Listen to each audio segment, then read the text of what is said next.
صلی علی نبینا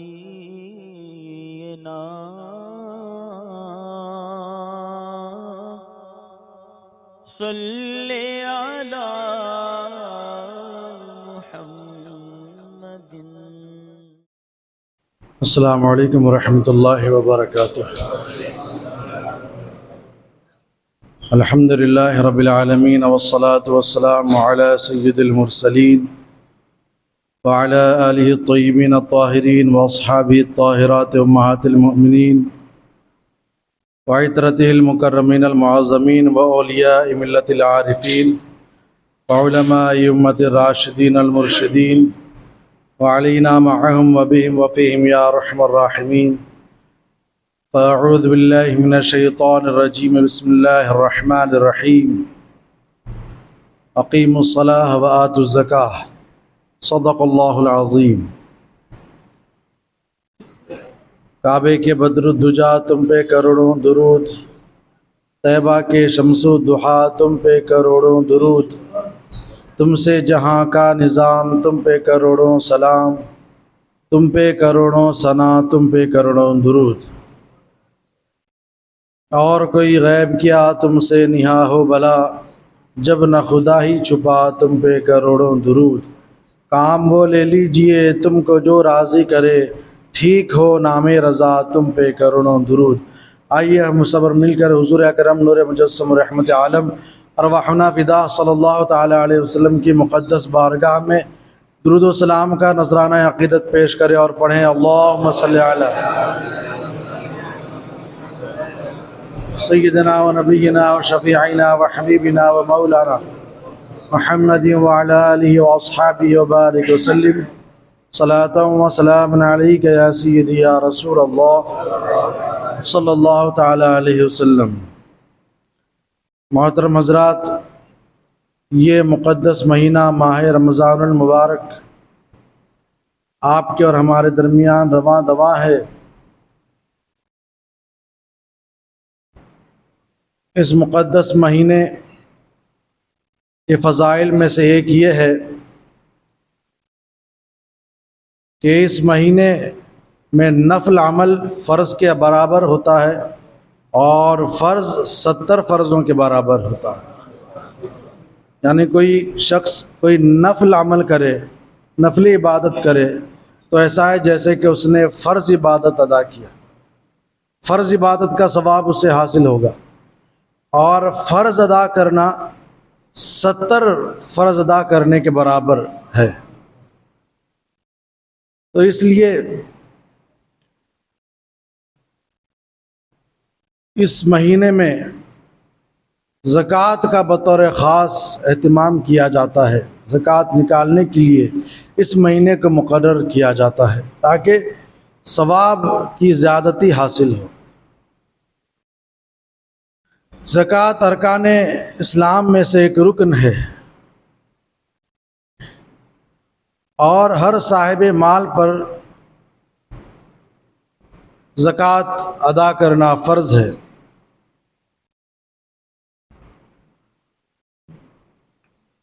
اور یہ اللہ تبارک و تعالیٰ کا نظام ہے کہ اللہ تبارک و تعالیٰ اپنے بندوں کو ایسے احکامات عطا فرمائے ہیں کہ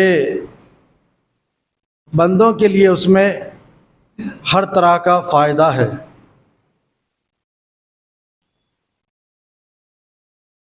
زکوٰۃ ادا کرتے ہیں وہ جن کے پاس مال کی کثرت ہوتی ہے، اور معاشرے میں ہر شخص ایسا نہیں ہوتا جس کے پاس دولت حاصل کرنے کے مضبوط ذرائع ہوں، سب ایسے نہیں ہوتے۔ تو وہ حضرات جو صاحب مال ہوتے ہیں وہ سال بسال جب زکوٰۃ نکالتے ہیں، مال کا ایک حصہ اللہ کی راہ میں دیتے ہیں، تو اس سے ان کا بھی بھلا ہوتا ہے جو معاشرے میں غریب کہلاتے ہیں۔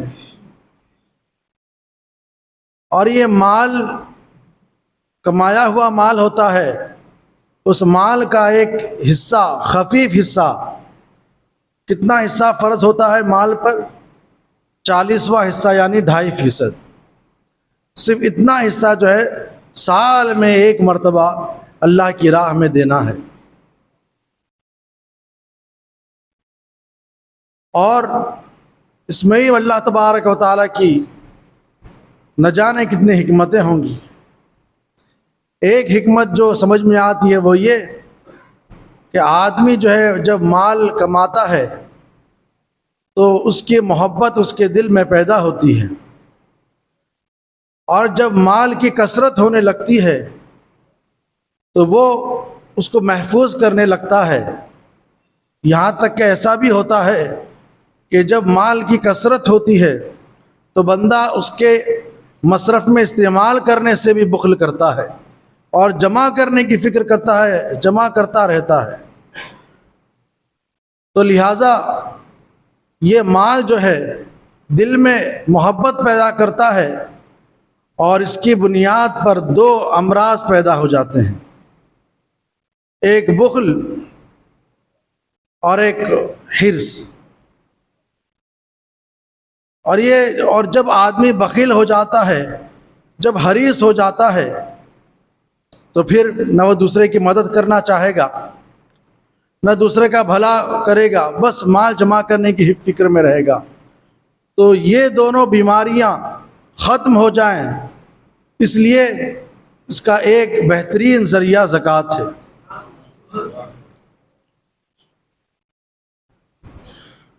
جب آدمی زکوٰۃ ادا کرتا ہے تو زکوٰۃ ادا کرتا ہے، مال کا ایک حصہ الگ کرتا ہے.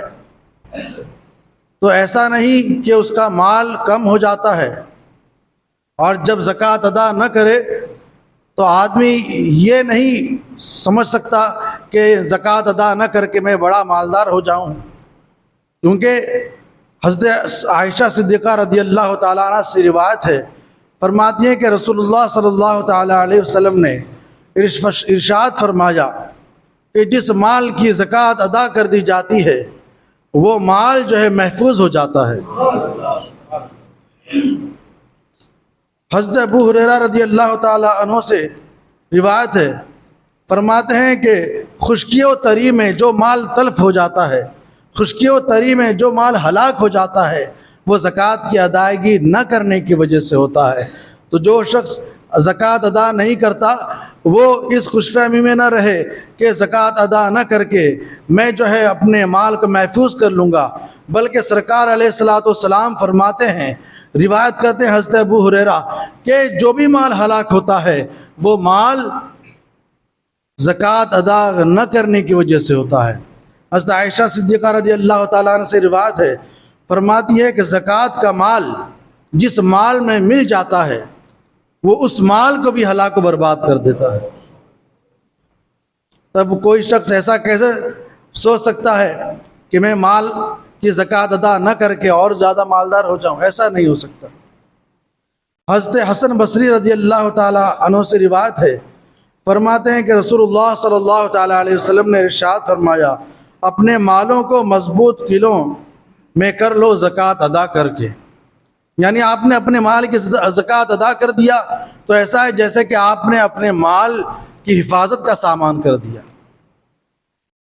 تو یہ زکوٰۃ ادا کرنا یہ ہر صاحب مال پر فرض ہے، اور صاحب مال کا مطلب یہی نہیں کہ اس کی بہت بڑی جائیداد ہو، بلکہ 52.5 تولے چاندی یا اس کے برابر کی قیمت اگر وہ اپنے پاس رکھتا ہے، اس کا مالک ہے، تو اس پر زکوٰۃ فرض ہے.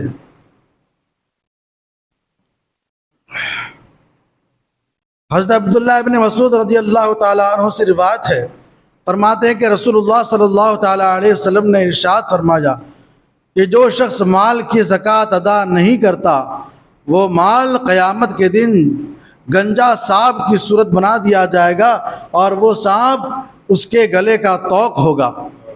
اور پھر سرکار علیہ الصلاۃ والسلام نے یہ آیت کریمہ تلاوت فرمائی، وَلَا يَحْسَبَنَّ الَّذِينَ يَبْخِلُونَ بِمَا آتَاهُمُ اللَّهُ مِنْ فَضْلِهِ هُوَ خَيْرٌ لَّهُمْ بَلْ هُوَ شَرٌّ لَّهُمْ سَيُطَوَّقُونَ مَا بَخِلُوا بِهِ يَوْمَ الْقِيَامَةِ. جو اپنے اس مال پر بخل کرتے ہیں جو اللہ نے انہیں دیا ہے، ہوا خیر لہم بل ہوا شر لہم، وہ یہ نہ گمان کرے کہ یہ ان کے لیے اچھا ہے بلکہ یہ ان کے لیے برا ہے۔ سیطوقون ما بخلوا بہ یوم القیامہ، قیامت کے دن وہ مال ان کے لیے طوق بنا دیا جائے گا۔ تو زکوٰۃ ادا کرنا جہاں ارکان اسلام میں سے ایک رکن ہے، اس کی کئی اور بھی حکمتیں ہیں۔ جیسے غربا ہیں کہ وہ دیکھیں گے کہ جو صاحب ثروت ہیں وہ اپنے مالوں کی زکوٰۃ ادا کر رہے ہیں، ہماری امداد کر رہے ہیں، ہماری مدد کر رہے ہیں، ہماری ضروریات کو پورا کر رہے ہیں، تو کبھی ایسا وقت آ جائے کہ جب ان صاحب مال پر بنائے وہ مصیبت میں گر جائیں، تو یہ جو غربا ہیں، جو ان کے ماتحت ہیں، وہ ان کے دل میں ان کی محبت رہے گی کہ ان کے پاس جو مال ہے، یہ مال سے خود اپنے ہی طرف جو ہے وہ نہیں رکھتے ہیں، خود ہی فائدہ نہیں اٹھاتے ہیں، بلکہ اس مال سے ہمیں بھی جو ہے فائدہ پہنچاتے ہیں، ہمیں بھی دیتے ہیں، ہمیں بھی جو ہے وہ مدد کے طور پر اپنے مال کا ایک حصہ دیتے ہیں۔ ان کے دل میں ان کے لیے محبت پیدا ہوگی، اور جب وہ مشکل میں گر جائیں گے تو یہ ان کے لیے کام آئیں گے۔ یہ بھی ایک حکمت ہے۔ حضرت ابو ہریرہ رضی اللہ تعالیٰ عنہ سے روایت ہے، فرماتے ہیں کہ رسول اکرم صلی اللہ تعالیٰ علیہ وسلم نے ارشاد فرمایا کہ وہ شخص جس کے پاس مال ہے، جس کے پاس سونا اور چاندی ہے، اسے چاہیے کہ وہ اس کا حق ادا کرے، یعنی اس کی زکوٰۃ ادا کرے۔ اور فرماتے ہیں کہ جو شخص سونے اور چاندی کی زکوٰۃ ادا نہیں کرتا، قیامت کے دن اس کے لیے پتھر کی چٹانیں بچھائی جائیں گی اور انہیں آگ میں تپایا جائے گا۔ آگ میں تپانے کے بعد اس سے ان کی پشت پر، ان کے پہلو پر اور ان کے پیشانیوں پر داغ لگائے جائیں گے، اور آگ جب ٹھنڈی پڑ جائے گی تو پھر سے اسے گرم کر لیا جائے گا۔ یہ عمل ہوتا رہے گا یہاں تک کہ آخری فیصلہ کر دیا جائے گا۔ عرض کیا گیا، یا رسول اللہ علیہ الصلاۃ والسلام، اونٹوں کے بارے میں کیا حکم ہے؟ یعنی جو اونٹ رکھتے ہیں اپنے پاس، اور پہلے زمانے میں کسی کے پاس اونٹ ہو تو اسے صاحب ثروت سمجھا جاتا تھا۔ تو عرض کیا گیا، یا رسول اللہ علیہ الصلاۃ والسلام، اونٹ رکھنے والوں کے بارے میں کیا حکم ہے؟ تو حضور نے ارشاد فرمایا، اونٹ والے بھی نہیں بچیں گے اگر وہ ان کی زکوٰۃ ادا نہیں کریں گے۔ اور ان کا حق ادا کرنے کی ایک صورت یہ ہے کہ ان کو پانی پلانے کے دن ان کا دودھ دہایا جائے، یعنی اس دور میں اونٹ کو پانی پلانے کے لیے کوئی دن مقرر کیا جاتا تھا، اور گھاٹ پر لے کے جاتے تھے اونٹوں کو پانی پلانے کے لیے گھاٹ پر لے جاتے، لیکن ساتھ ہی میں غربا اور مساکین بھی پہنچ جاتے تھے، تو وہ اپنے اونٹنیوں کا دودھ دو کر ان غریبوں کو پلایا کرتے تھے۔ تو سرکار علیہ الصلوۃ والسلام نے ارشاد فرمایا کہ وہ بھی نہیں بچیں گے اگر وہ ان کا حق ادا نہیں کریں گے، ان کی زکوٰۃ ادا نہیں کریں گے۔ پھر پوچھا گیا، یا رسول اللہ علیہ الصلوۃ والسلام، گائے اور بکری رکھنے والوں کا کیا حکم ہے؟ حضور نے ارشاد فرمایا، ان کے لیے بھی یہی حکم ہے کہ جب وہ ان کا حق ادا نہیں کریں گے، یعنی ان کی زکوٰۃ ادا نہیں کریں گے، تو ان کے لیے بھی یہی حکم ہے کہ ان کے لیے آگ تپائی جائے گی، اور جب آگ تپ جائے گی تو اس سے جو ہے ان کی پشت پر، ان کی پیشانی پر اور ان کی پیٹھوں پر داغ لگایا جائے گا، اور یہ عمل ہوتا رہے گا، یہ عمل ہوتا رہے گا، اور یہ عمل ہوتا رہے گا، اور اس کی مدت کتنی ہوگی؟ 50,000 سال کے برابر ہوگی۔ 50,000 سال تک یہی عمل ہوتا رہے گا، یہاں تک کہ آخری فیصلہ سنا دیا جائے گا، جنت یا جہنم دکھا دی جائے گی۔ اس کے بعد سرکار علیہ الصلوۃ والسلام سے اور بھی اس طرح سے کئی سوالات ہوئے، بڑی حدیث پاک ہے۔ تو ہمیں چاہیے کہ ہم زکوٰۃ ادا کرنے میں کوئی مخالفت نہ کریں۔ اگر اپنے مال کا حصہ 2.5% نکالنے کے بجائے کچھ زیادہ نکالیں تو بہتر ہے، مگر کم نہیں نکالنا ہے، کیونکہ ابھی ہم نے سنا سرکار علیہ الصلوۃ والسلام نے ارشاد فرمایا کہ وہ مال جس کی زکوٰۃ ادا نہیں کی جاتی، اگر وہ مال دوسرے مال میں مل جائے گا تو اس مال کو بھی ہلاک و برباد کر دے گا۔ اور جو مال ہلاک ہو برباد ہوتا ہے، ہم دیکھتے ہیں کہ کئی ایسے حادثے پیش آتے ہیں لوگوں کو کہ کوئی جل گیا، کوئی کٹ گیا، کوئی مر گیا، اور پھر اس کی بھرپائی میں کافی پیسہ خرچ ہو جاتا ہے، مگر ہمیں احساس نہیں ہوتا، ہم یہ نہیں سمجھتے کہ ہماری کسی کمی کی وجہ سے یہ ہوا ہوگا، یہ نہیں سمجھتے کہ ہم نے زکوٰۃ ادا کرنے میں بخالت سے کام لیا اس لیے یہ مصیبت آن پڑی ہے۔ بہرحال اللہ تبارک و تعالیٰ کی بارگاہ میں دعا ہے کہ اللہ تبارک و تعالیٰ ہمیں تمام ارکان اسلام کو بخوبی انجام دینے کی توفیق رفیق عطا فرمائے، اسلام اور سنت پر زندہ رکھے، اسی پر ہمارا خاتمہ فرمائے۔ سبحانک اللہم و بحمدک لا الہ الا انت استغفرک و اتوب الیک برحمتک یا ارحم الراحمین۔